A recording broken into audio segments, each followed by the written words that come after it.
Hey guys, this is Lisa. Obviously from Lisa and Rasheida. I wanted to come and talk with you tonight because last week when Rasheida and I did our first Let's Talk segment, there was a lot of discussion on the line about some of the stuff that people are doing to help cleanse their bodies to deal with this COVID-19, but also maintenance and routine that folks should have, not just for COVID-19, but for all of the other flus and things that you could catch, all of the other ailments that built up mucus causes in our bodies. So Rashida and I was sharing with you guys, and a lot of the folks that were on the line were sharing some of their secrets. And here's some of the stuff, and it's not even about being secrets. Here's some of the stuff. If you change your diet, I mean, I used to weigh 308 pounds, and now I probably weigh I think it was 144. I actually had to get weighed today. So I weigh 144, and 144 is the heaviest I've been in, wow, a number of years. But one of the ways that I got my weight down was changing my diet. I mean, I did some other stuff as well, but the first 100 pounds or so that I lost was about diet change. And then I did have one of the versions of duodenal or stomach surgery that did help me slim down the rest of the way.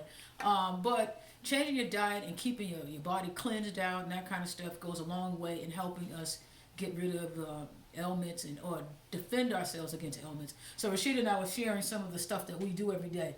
Here's for example, one of the things we take every day with a glass of orange juice is this, what we call, just an extra boost of vitamin C. You put this in a glass of orange juice in the morning, and you want to use this kind of stuff in the morning when your stomach is really acidic before you start putting a lot of things in there, because when your stomach is acidic, your system absorbs it better. So this is something we take early in the morning with a glass of orange juice.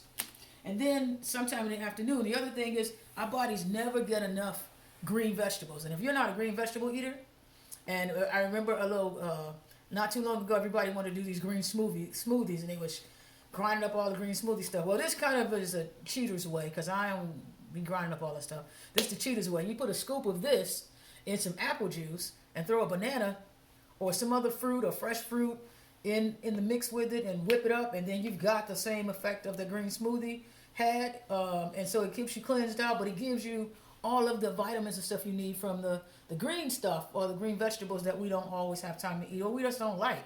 I've just recently discovered I love Brussels sprouts, but that's a different story. But one of the things that we talked about was using every day. We have a ton of herbs and spices right in our cabinets that we could utilize every day. And in other cultures, Asian cultures, in Hindu culture, and all those other cultures, they really utilize spices and things. And so one of the things we use as part of our maintenance day to day is what we call a Mucus Buster. And we make the Mucus Buster out of the spices that are right in our cabinets. Well, there's most of them are in our cabinets, but one of them was not. And I'll tell you about that. So I said we would jump on real quick and show you guys how to make a basic mucus buster. So what I'm going to do is take 3 common elements, well, 2 of them that are very common. Everybody got a little oregano and a little cayenne probably in the cabinet. And one thing you might have to get for this particular one, I'll show you a different one another day. For this particular mucus buster is what they call a mullein leaf. Now, mullein comes in a tea. So there are people who drink mullein tea just like you drink other teas that help you, the green tea and stuff, that all kinds of stuff help you flush your system as well. But the combination of those 3 things together could make what's called a mucus buster. It means that it'll go in and strip out all of the extra fluids that you have. And I say all, like you're not going to be bone dry. But strip out fluids and stuff that's clogging up your sinuses and your lungs and your respiratory system and other areas of your body. It just helps. Now, let me say this. There are 2 ways we can take this.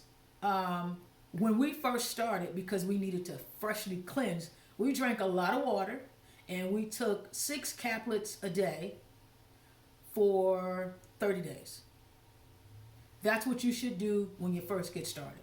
The caplets you want to take are, if you're going to put this stuff, I'm going to show you how to grind it up and everything, but if you want to put this stuff in caplets, and I'll show you a caplet, you want to put it in caplets and take 6 a day. Once you get cleaned out and it's all funky fresh and all good to go, again, you got to drink water. Drink water. You're going to go to the bathroom. I'm just telling you now, you go to the toilet a lot. Once that happens and you're just in the maintenance, then we use this as part of our seasoning. So if we're frying chicken, Yeah, I still fry chicken. If we getting some chicken, fish, or even if we making soups or tacos or whatever, burgers, whatever is we're making, when we put our regular seasoning in it, then we keep a little bit of the Mucus Buster in a salt shaker. I'm saying salt shaker, but just a shaker, container like a shaker, one of these shakers. We keep some of the Mucus Buster ground up in that, and we just put a little bit of that in there too as part of the seasoning, and that way it's part of our routine. So it's going through our systems. We're getting it in a different food, so we don't have to keep taking the pills consistently to clean us out. It's part of our maintenance, and that's the biggest thing about weight loss, I'll tell you. It's not about changing your diet for right now, because nobody can maintain a temporary diet situation. It's really about changing your lifestyle so that those things are what you eat every day and they are the way that you live. It's, they say you speak correctly so that you speak correctly all the time. You don't practice sounding a certain way when you're business meeting. Otherwise, you'll slip up and say something you have no business. So this is about maintenance. So let me show you really quickly. It'll take all but 2 minutes to actually make this. You need a tablespoon measure and a teaspoon measure. You're going to take your oregano and you're going to put 3, now this is going to be a strong batch. So 3 tablespoons of oregano. 1,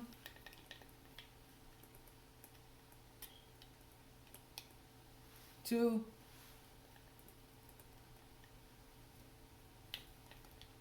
1 is not being stubborn. And I'm trying not to get it all over the place, but that's the purpose of having the plate there, so I can't waste it. 3. All right. Then you're going to do 2 tablespoons of your mullein, just to give you an idea what your mullein looks like. It's kind of a really coarse looking leaf here.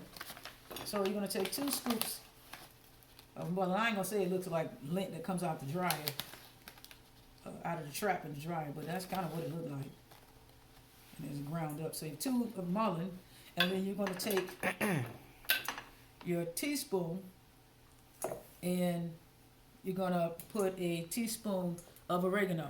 Now, I'm going to, before I mix this, Rashida's warning me over there going, because here's what happens. When you mix this stuff together, and I go to put my head over, you see the bowl is over here. When I put my head over that and start mixing it up, it's going to shoot up my nose and things drain really quickly. If you got anything in there, it's coming out. So that's why I want to wear this, because you don't want to see that. All right. Hopefully I can hear me talking through this mask. It's the only time in the world you can wear a mask and walk into places, right? And then we're going to take a teaspoon. Oh, actually it's 2 teaspoons because it's a strong batch. 2 teaspoons of cayenne. Now you're not going to put a tablespoon of cayenne because you're going to burn your rooter to your tutor on the way out. I'm just going to use this, and we're going to mix this stuff together. And you just want to get it mixed good. Now, you're going to notice there's a lot more than I just showed you because I've already put a batch of this stuff in here because we're making some now for our regular food and stuff. And I like to have a big batch of it. So once it's mixed together, that's really what you've got. You got it all mixed together. Now, what I say, I'm going to put this over here so I can take the mask off. What I say do then, if you have a little grinder in the house, go ahead and take your cup, measuring cup, open your grinder. I don't know how to do this thing. Rasheida does this part. Rasheida does this part up for me. And spoon it into your grinder, your measuring cup. See, I'm going to make a mess already. But anyway, you want to spoon it in there, put it on and let it grind it down. My nose. It went right up my nose. Okay? That's what I'm talking about. You want to grind it down. When you grind it, what you'll get out of it is this. And you'll see here right now, look at this, how you can sift that. You can easily take this concoction, use a funnel, and put it into one of your old bottles that you empty from some other seasoning. Snap the top right back on it. And then again, when you're making food, you season your burgers or season your chicken, put the regular seasoning on it, then put a little bit of that in there. And then it's, again, part of your routine, and then you're not feeling like you're doing something extra, because it's that extra feeling like you got to go out